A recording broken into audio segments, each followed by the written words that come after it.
Akola railway स्थानक परिसरात एका वृद्ध महिलेचा मृतदेह आढळून आल्याने खळबळ उडाली आहे।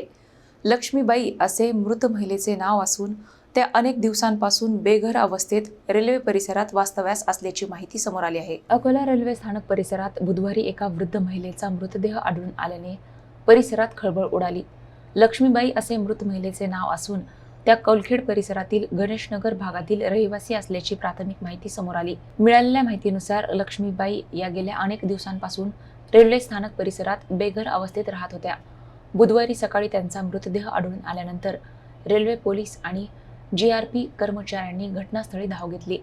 यानंतर पंचनामा करून मृतदेह शवविच्छेदनासाठी अकोल्यातील शाहू शासकीय सर्वोपचार रुग्णालयात पाठवण्यात आला। सदर महिलेचा मृत्यू दीर्घकालीन आजारपणामुळे झाला की सध्या वाढलेल्या तापमानामुळे उष्माघाताचा बळी ठरल्या, याबाबत विविध शक्यता व्यक्त केल्या जात आहेत।